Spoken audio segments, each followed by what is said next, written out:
In today's episode, we're going to be talking about grasping things not just with your head, not just with your hands or your five senses, but with your heart on Soul Zero 2.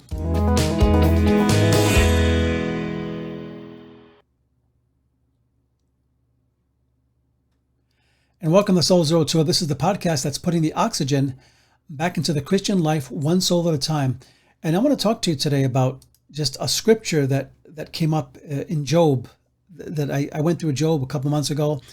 And Job is one of the most phenomenal books in the Bible because it talks about human grappling with God and how that turns out, and how all these emotions and these prayers of lament that Job gives to God and his complaints he gives to God, and rightly so. I mean, he's like, God, I did everything right, and But I want to talk to you today about the idea that we comprehend things often in a very limited way, and since we comprehend them in a limited way, we act on that comprehension, on what we know. And there's a scripture in Job that puts it something like this, where after he's corrected, man, he's like, wow, I thought it was this way, but it's that way. And it goes something like this. He said, therefore I have uttered what I did not understand, things too wonderful for me, which I did not know. And this was after 40 chapters of him complaining and arguing with his friends about whose fault is this, why is this happening, why him, why God. And the normal questions we ask when we go through something that we don't think we deserve as human beings. So Job, we find, went through this process. And Theologian Gerald Janzen pointed out that there are three ways that maybe we can comprehend things. And the first is with our hands, right? And hand is not just my physical hands, but my sense of touch. My hearing can be in that, my eyesight, my taste, my feel, the five senses basically. And this is what he means by hand. We can comprehend things by our hands. And have you ever noticed that a child can pick up a toy and they put it in their mouth because that's the way they understand it. They get to know it better.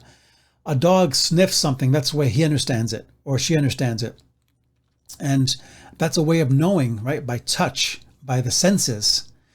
But also, not only is it by hand, but it's also by the head. But before we talk about that, let me just say this, that when we touch things with our hands, and when we do things with the five senses, we can think that reality is only physical. Reality only deals with what I can perceive. Yet, as we talked about last time, the noumenal idea, the idea that reality goes beyond the five senses, something real, something we can't perceive. And that's why sometimes you get these premonitions or these ideas that there's more, or I had a dream that came true, or I knew this was going to happen. Something in me said it. There's something beyond what you can quantify scientifically. That's the hand, right? In a sense, what the hand can perceive. But then there's what the head can perceive. And we can perceive things with our head. We can grasp things with our minds, right? With logic, which is thinking. And that's where you have philosophy and theology and psychology, and all the sciences come from grasping things with our head, in a sense. And we think through things, and we create formulas and all these fancy things, right? But then not only can we grasp with our heart and hand, but we can also grasp, or rather with our hand and head, but also we can grasp with our heart. And the heart is the part. That's the tricky part. And that's where Job came to, where he said, I uttered things I didn't understand. I talked about things that I had no idea were happening. And the heart is a mystery. And Jensen puts it this way: it is a mystery that can be held only in the heart, a heart that finds itself called on to grow along with the growing mystery it harbors. And what he's saying there is simply that because sometimes we only quantify God with our physical hands, with our minds and hands, and God didn't do something a certain way that I thought he should do it, we say, well, that's the reality. But yet there's a part we didn't understand this, and that is the part of our heart. And that's the part that says, I'm going to trust God no matter what. Because there's so much more beyond what I know, what my hand and my mind can show me. And this is where we have to pray, Lord, give me a heart that puts these things with you and in your hands. So the heart helps us to grasp the absurdities of life. And it helps us to grasp the things that our thinking, our everyday thinking, cannot get a hold of. And that's why we need to know God with our hearts. We need to know God with our not just with our hands, right?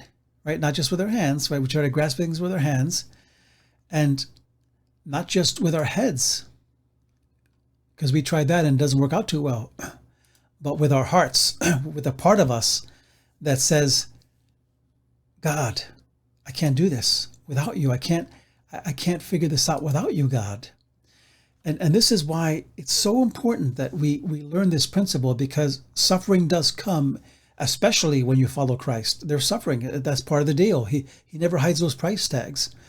And unless we go beyond what our eyes see, what our ears see, what our skin feels, and into the realm of faith where we trust God, that we don't have to perceive it, and believe with our heart, that's where our heart will enable us to hold on to the paradoxes that we don't get, to those hard questions that we grapple with of justice and of brutality and cruelness and the awful things that happen in the world, and tragedies and loss and betrayals.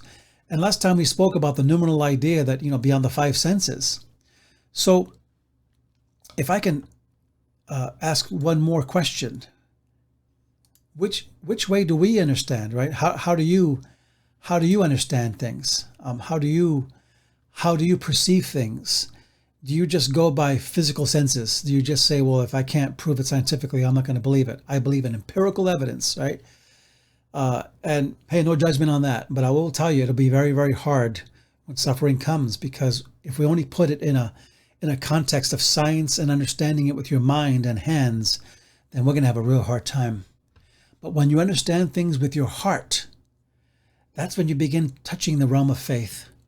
And that's why we were able to reach out to God and say, God, have mercy on me, because I don't necessarily understand what's happening in my life. And that's why Luke 1:37 says, for with God nothing shall be impossible. And that's what I mean by there's something in us that has the ability to grasp on to the infinite, to the impossible, because of how we're created. We're created to have faith, not just science, but faith. And there's no reason why faith and science can't get along. There can be a balance, a perfect balance. And God created science, God created medicine and all these wonderful things. However, when it comes to something that goes beyond our ability to understand, beyond our ken, so to speak, right? Then that's where faith kicks in, and we say, Lord, I will believe. And so, which way do you understand things? Do you only see them at face value and then make a judgment? Or do you say, there's something more to this, there's something beyond this that I'm not getting? And even if I don't understand it maybe with my mind, maybe I can understand with my heart, because I'll put my heart and my heart's trust in God. So if you enjoy this podcast, if it's a benefit to you, please leave a comment and subscribe to the channel. Recommend it to a friend. Check out soul02.com, and that's where you'll find all of our recordings in audio form, as well as a link to our YouTube channel. And our YouTube channel has the videos, of course. So until next time, so glad to be with you. God bless.